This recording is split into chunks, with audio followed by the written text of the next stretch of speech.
बिस्मिल्लाहिर्रहमानिर्रहीम। Welcome to the G voice. सरहद जोत कौन था? सामीन, आइए इस दास्तान का अगला हिस्सा शुरू करते हैं।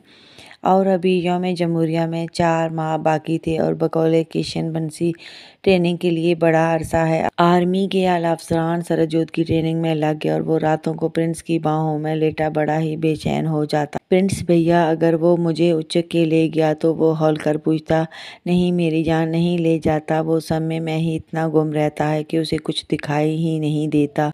मैंने परेड पॉइंट से प्रेसिडेंट के चबूतरे तक इंची टेप से फासला नापा है। तुम्हारे 50 कदमों पे है। डैड का ख्याल है दस्ते को तेज़ी सिखाएंगे तो तुम 35 से 37 कदमों में वहाँ से गुजर जाओगे। और इसकी नज़रों में 35 से 37 कदमों की क्या वक़्त है? उसकी नज़रों में तो खुबने के लिए ज़माना दरकार है। प्रिंस का लहजा तसल्लियों से भरा होता, लेकिन समय भी तो एक पल में उसकी नज़रों में आ गया था। सरहद भाई से दूर हो गया। वो बहुत अपसेट था। प्रिंस परेशान हो गए।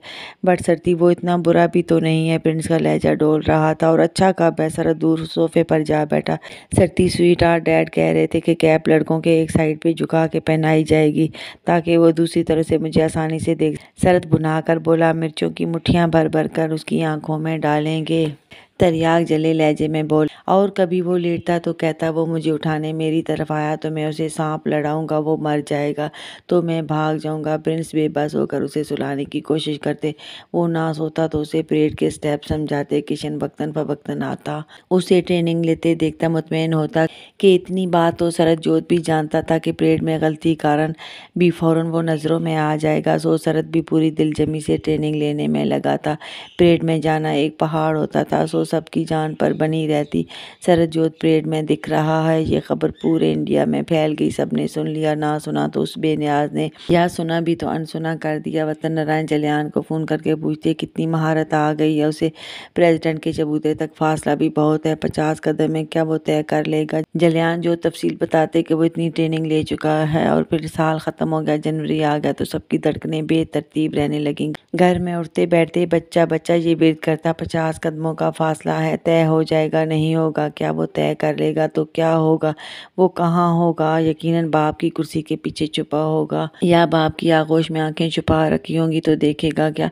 और कभी जलियान भी कहते, बेला की आंखों में सुर्ख डोरे से दिखाई पड़ते तो वो हर वक्त लेंस इस्तेमाल करता था। जलियान कहते, कई बार खोट भी होता है, अल्लाह करेगा उसे लेंस भी नकल मिलेंगे, वो पहनेगा तो फट जाएंगे और वो अंधा हो जाएगा तो देखेगा क्या? और फिर मित्रों, जनवरी भी गुजर गया तो अब भाई भी आर्मी अमले समेत पार्लियामेंट हाउस के सामने रिहर्सल के लिए जाने लगे। प्रिंस सीनियर थे, वो परेड में हिस्सा ना लेते थे। तीनों भाई जाते थे। सरहद जोत को वहाँ ना भेजा जाता। भाई आते तो बुझे होते और बताते वो वहाँ आता है रिहर्सल के लिए। इतना अथरा है कि उसके अफसरान भी उससे दबते और इस तरह कदम उठाता है जैसे धरती पर एहसान कर रहा हो। तुम्हें देखा है उसने? तुम्हें मेरी झलक दिखाई पड़ती है? नहीं नहीं, हम ऊपर कैप पहने रखते हैं। वो बहुत डरे हुए होते, उसे वहाँ देखकर बहुत ज़्यादा डर जाते। हर वक्त एक डॉक्टर साथ लगा होता कि कहीं डर और टेंशन में बीमार ही ना हो जाए। और मित्रों, ये सब सुनकर आर्मी हेडक्वार्टर में जंग का सा समा पैदा हो गया। सारा ऑफिसर तबका गुत्थम गुत्था थे। कुछ फांसे पर सरहद जोत एक मुख्तसर सा कपड़ा सत्तर पर बांधे एक लकड़ी के बेंच पर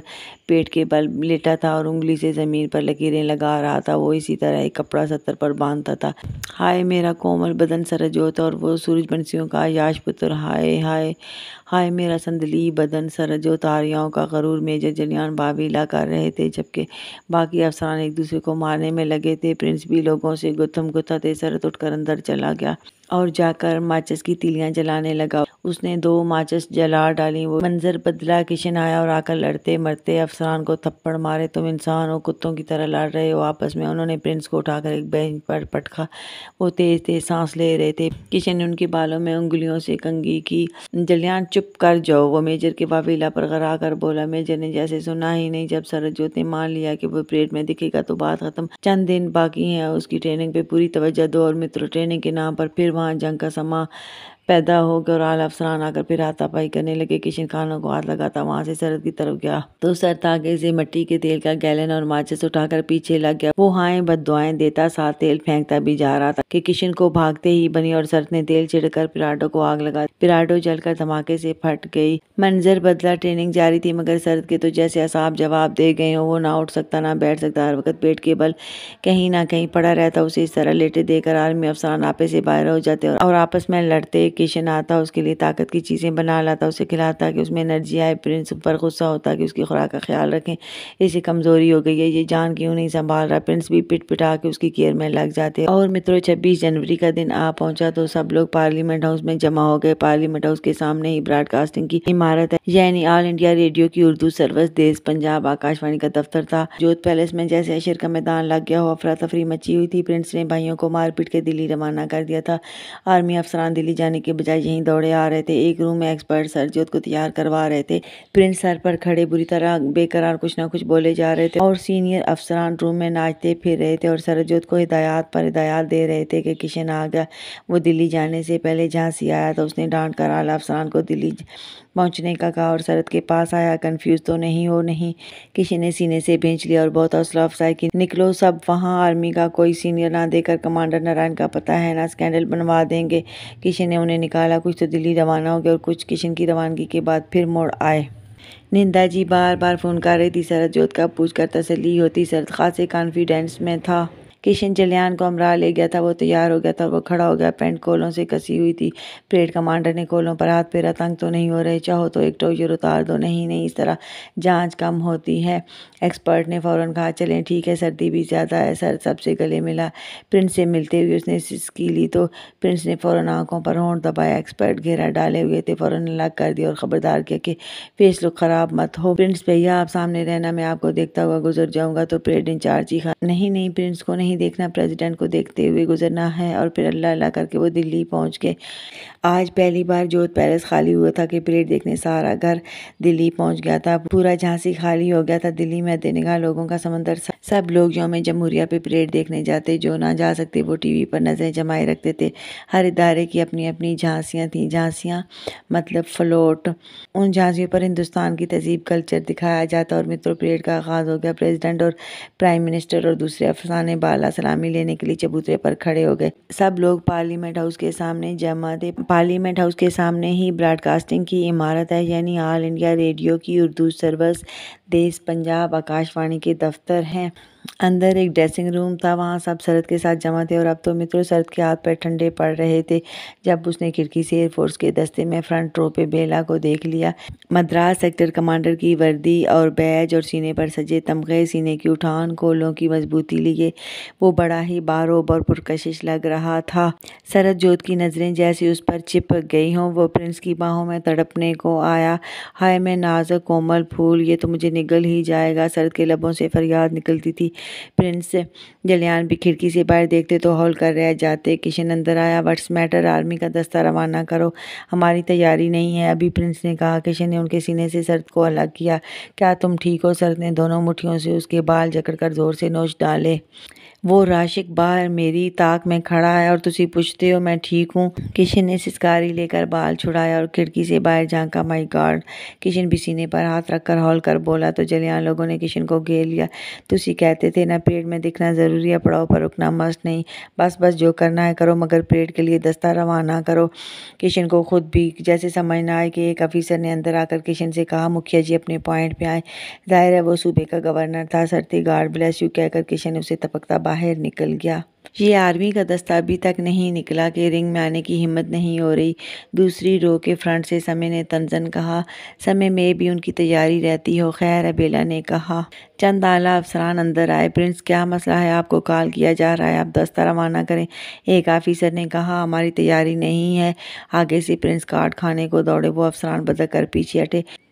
एयरफोर्स के दस्ते को कॉल कर लें, अमलजोत ने कहा। तो अफसरान उल्टे कदमों भागे। एयरफोर्स के दस्ते की पुकार हुई तो समय चौंक गई। हमारी टर्न किसने चेंज की? उसकी आवाज़ में खासा गुस्सा था। रिलैक्स डियर, हो सकता है उनकी तैयारी में देर हो। और बेला ने धीमेपन से कहा। और खूबसूरत दस्ता? परेड करता गुजर गया। शरद भी खिड़की से देख रहा था। चलो चलो हरी, अब वो लोग चले गए। वहाँ रूम में अफरा तफरी मच गई। किशन भी आ गया।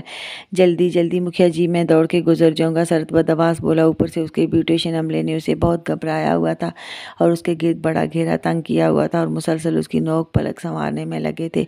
स्वीटहार्ट, भागना नहीं है, स्टेप देने हैं, जल्दी करो। एयरफोर्स का दस्ता सलामी देता चबूतरे के आगे से गुजर गया और एंड पर पहुंच गया।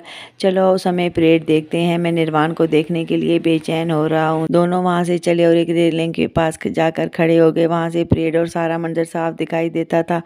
अब नेवी का दस्ता गुजर रहा था और मित्रों, आर्मी के दस्ते की तैयारी हुई ही थी कि वहाँ चीखो पुकार शुरू हो गई कि बेला, समय और कुछ देर बाद निर्वाण भी आकर सामने कहीं रेलिंग के पास खड़े हो गए और परेड देखने लगे। किशन ने बेला को वहाँ देखा तो वो भी चकरा गया।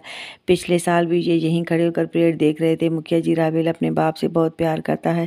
अगर निज़ा बेहोश कर दिया जाए तो राबेल फौरन बाप के पास चला जाएगा। गुड गुड, तो मैं पीछे से दौड़कर परेड कर लूँगा। प्रिंस की बात को शरद ने भी दरमियान में उचक लिए। जो करना है जल्दी करो, मैं कितना तूल दूंगा। दस्ते की रवानगी को कुछ रूल्स होते हैं, किशन कहता वहां से निकल गया। प्रिंस ने जेब से एक शीशी निकाली और गिलासों में जूस उंडेला जाने लगा तो एक गिलास में प्रिंस ने आधी शीशी डाल के चम्मच से मिक्स कर दी। अब्बा जाना, ये गिलास उस राशिक को ही पिला आ। मित्रों, राशिक पंजाबी में रीछ को कहते हैं। शरद अजीब रुहासा हो गया था कि उसे ब्यूटिशियन आंसू भी ना निकालने देते। मैं उसे पिलाने गया ना तो उसने मुझे बर्फ डालना है। आगे से नवजोत बोले। आनन फानन नेज़ा के इनक्लेव में सब में जूस तकसीम होने लगा तो नेज़ा ने भी बेहोशी की दवा मिला, गिलास पी लिया। मंजर बदला। व्हाट्स मैटर मुखिया जी, सदर हिंद किशन से पूछ रहे थे, आर्मी के दस्ते को क्यों दे रहे लोग, चहमक गोइयाँ कर रहे हैं। किशन टाल गया मगर वो भी चेहरे से बहुत फिक्रमंद लग रहा था। निज़ा ने एक दो बार सर को झटका। हाय, निज़ा तो बेहोश नहीं हुआ और पिलाओ उसे जले आने कहा तो मित्रों फिर जूस वहाँ दिया जाने लगा कि मैरी निज़ा के पास आकर बैठ गई और हाथ बढ़ाकर ट्रे से वही गिलास उठा लिया और नकाब हटाकर एक ही सांस में पी गई और मुस्करा कर बोली, जाकर प्रिंस से कहो हम पे आधी शीशी असर नहीं करती, पूरी शीशी उंडेल के भेजें। प्रिंस तक पैगाम पहुँचा। आई हेट हर, तुसी मेरा विवाह उधर किया हुआ है, मैं मर जावा तो सुनहरे बालों में ना फंसूँ। शरद चीखा, विवाह नहीं किया हुआ, निस्बत की हुई है। किसी ने समझाया कि किशन आ गया और आकर शरद को बाहों में लेकर चूमा। वचन दिया है ना परेड में दिखने का तो पूरा करो, किशन ठोस लहजे में बोला। बट मुखिया जी, प्रिंसेस के तो किशन ने हाथ उठाकर बोलने से रोक दिया। आप हर हीला कर चुके ना, कुछ नहीं हुआ ना तो सारे दस्ते गुजर गए। मुझे एक सेकंड की देर नहीं चाहिए। काल हो तो दस्ता बाहर निकलना चाहिए। वो निकलने लगा फिर रुका। संदल अड़ूती है कि शरद को 5वां साल है आर्मी में तो बैग में क्यों रखा, वरना बैग में रखते तो नज़र ना आता। फिर कुछ सोचा, फर्स्ट रू की बजाय थर्ड रू के फ्रंट में खड़ा करना और रब राखा कहकर वो बाहर निकल गया तो मित्रों आर्मी की पुकार हुई। अब CIA का दस्ता गुजर रहा था। मैं जा रहा हूँ बाबा के पास, रुको। तो दोनों ने वापस खींचा। नहीं, वो जाने को मुड़ा तो उसी वक्त आर्मी के दस्ते की पुकार हुई। बेला वहाँ रुकता ही नहीं था मगर समय और निर्वाण उसके कमर में बाजू दिए थे कि आर्मी का दस्ता दे के जाते हैं। आर्मी बैंड की आवाज़ पर बेला के कदम रुक गए मगर उसकी निगाहें बार बार निज़ा की तरफ उठती कि वो किशन की वहाँ मौजूदगी से बेहद डिस्टर्ब था। और फिर समय और निर्वाण की नज़रें एक साथ तीसरी रो में शरद पर जम गई तो उन्होंने बेला का सर पकड़कर उसका रुख शरद की तरफ मोड़ दिया। बेला ने भी देखा तो देखता रह गया। हु इज़ ही? उसके मुंह से निकला डोंट नो। दोनों एक साथ बोले। दस्ता गुजर गया तो बेला तीर की तरह निज़ा के पास आया। वाजी, वो बाप की आगोश में जा गिरा तो निज़ा के पहले ही होश उड़ गए थे। बेला के मुंह से उसका पूछना निज़ा को तो ज़मीन आसमान घूमते नजर आए। शरद जोत परेड देकर अंदर गए तो शरद बेजान होकर भाई की बाहों में लुढ़क गया। अपनों ने उसकी वर्दी जिस्म से तार तार करके उतार दी। उसने मुझे देख लिया है, शरद चढ़ी सांसों में बोला तो प्रिंस उसके मुंह पर जोर से मुंह जमा लेते हैं। शरद की चीखें अंदर ही दब गईं और वो जोर से लहरा कर गिरा और बेहोश हो गया। सारा जिस्म उसका नीला पड़ गया था। वहाँ कोराम मच गया कि शरद जोत बेहोश हो गया है। मेडिकल अमला उसे तिब्बी इमदाद देने लगा। उसे इंजेक्शन पर इंजेक्शन लगाए जाने लगे। उसके भाइयों और प्रिंस ने रोना पीटना शुरू कर दिया कि किशन आ गया। उसकी सांस भी बुरी तरह फूली हुई थी। उसने शरद को उठाकर आगोश में ले लिया और मजीद इंजेक्शन लगाने से रोक दिया। मैं तुझे मरने नहीं दूंगा, मैं तुझे बहुत प्यार करता हूँ। किशन के भी हाथ पैर फूल रहे थे। उसने उसे अपने अंदर समो लिया तो शरद का सारा जिस्म बल्ब की तरह रोशन हो गया। किशन मुंह से मुंह पे बस किए उसे एनर्जी देने लगा और 10 मिनट की कोशिशों से शरद ने कराते हुए आंखें खोल दी। किशन की नक्सीर पे आ गई थी कि शरद बहुत ताकतवर था और उसे किशन को बहुत एनर्जी देना पड़ी थी। किशन उसके होंठ चूमने लगा। शरद की पकड़ी खत्म हो गई थी, जैसे हाथों जिस्म में से बिलकर जान निकल गई हो। प्रिंस ने किशन की नक्सीर साफ की और सर पर पानी डाला और पानी पिलाया और जल्द किशन ने खुद को संभाल लिया। शरद को कंबल में लपेट दिया गया। शरद जोत परेड में दिखना मस्त था। स्टे पर ठहरो ना ठहरो इसका तुम्हारे पास इख्तियार है। किशन ने उसके माथे का बोसा लिया और खड़ा हो गया, जिस्म को बहाल किया और वहां से चला गया। शरद जोत की आंखों में नमी थी।